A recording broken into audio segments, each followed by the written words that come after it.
Open homes. Elaine sent us a question in through Facebook, which I love this question because many people are private about, when they're selling their home. I've actually had some people say, look, I don't want to have open homes because I don't want my neighbours to know, or I don't want to put a sign up because I don't want my neighbours to know. The difficulty is, and I always say to people, I don't want to answer the question for you, but I will. But the answer that I always say to people is, look, the moment you put your property on the market, it's no longer your property. It's no longer your home.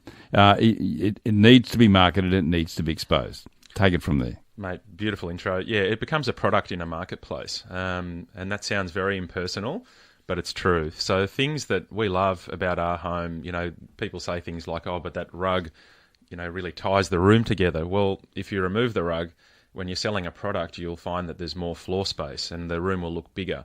So there's just so many examples of these sorts of things that occur where we have to just switch, and it needs to become no longer an emotional decision, even though there is so much emotion in it, and it needs to become a business decision. And so what we need to look at is getting the best return for our sellers and getting the most amount of money for them.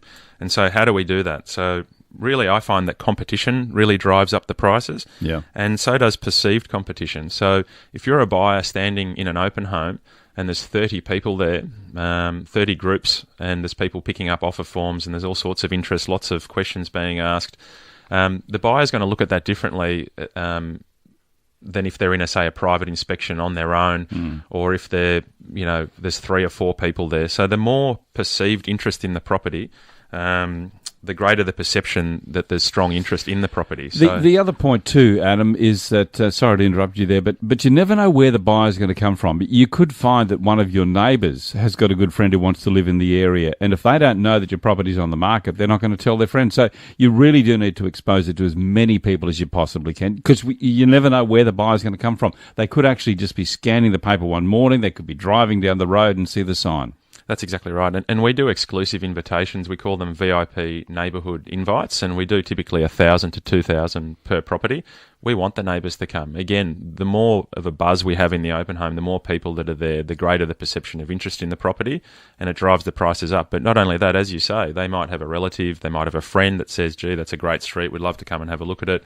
So it really does work. We get a lot of people coming off our signs, off the letterbox drops, all the time. And there's people that aren't really that active, and they think, oh, we'll just go and have a look, and come along to the open home because it's not really that confrontational. You just come in and you walk around and off you go. I read a disturbing article the other day where, and I won't name the person, but he was saying that real estate agents will tell you that you can't sell a secret, virtually saying you shouldn't do open homes. If an agent tells you that the property needs to be marketed, that's a load of rubbish. An agent should be able to sell a property without marketing. Those sorts of statements really disturb me, and I know there is a thought that marketing a property is really marketing the agent, but really you're marketing the property and the agent, because people need to know who to contact.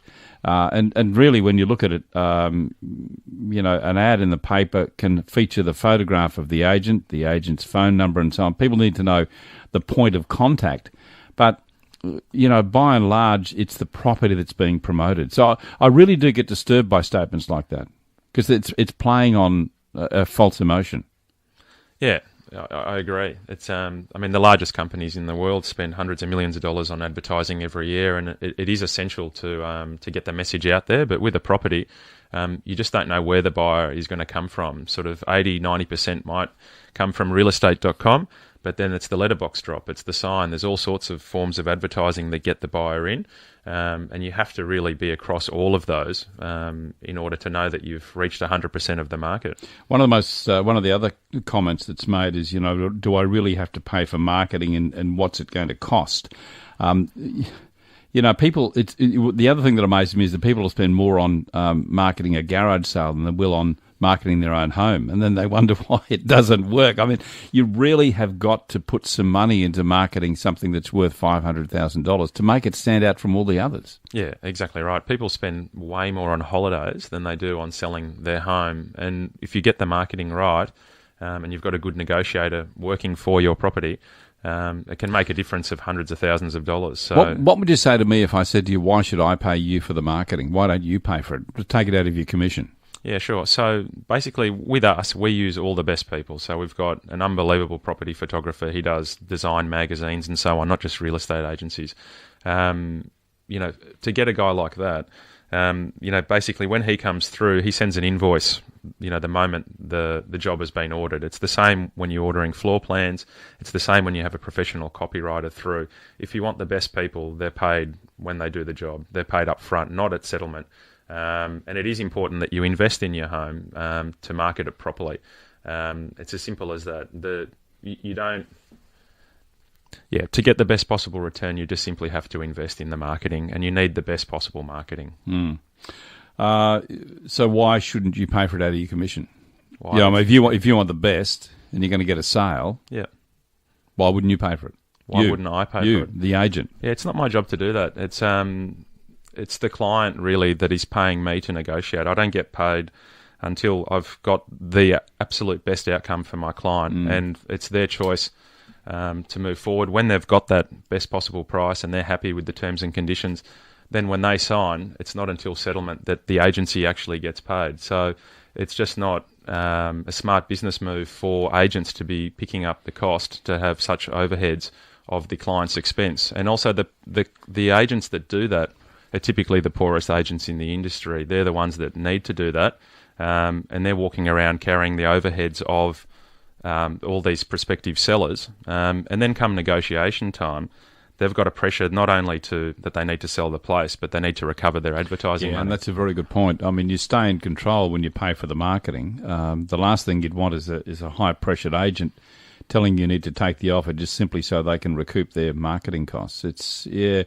It's a catch-22. Hey, another question just quickly before we go to a break. If I'm selling a property, should I sell it empty? You mentioned there about a rug, and a rug complements a space. If you take it away, you show the floor area. So wouldn't it follow that it's better to sell an empty house? It's a great question, and I see where you're going there. Well, it depends, and it depends on your budget as well. It really does. So what we're doing with a lot of empty properties where the clients don't have a huge budget to spend on it. Sometimes people come to you because they really need to sell. What we're doing with a lot of them is animated furniture. So we're doing virtual furniture. Oh, yeah. So it gives people an idea of how the property would look. It also stands out online very beautifully. So we've got, really nice design couches and paintings on the walls and so on, and they look fantastic. The only problem with that is that it does have a great first impression and stands out online. But then when people come to the property, they're seeing an empty property. Well, not always. Like we just sold one the other day above reserve at auction where it was virtual furniture through the property. And it did help us people would walk around though and they couldn't really imagine it, and we'd just pick up the brochure and show them. But if you can afford it, it is definitely great to have the property fully furnished. Yeah, interesting concept, virtual furniture. We're going to take a break. If you want to know about virtual furniture or marketing your place, give Adam a call, 0417 007 001.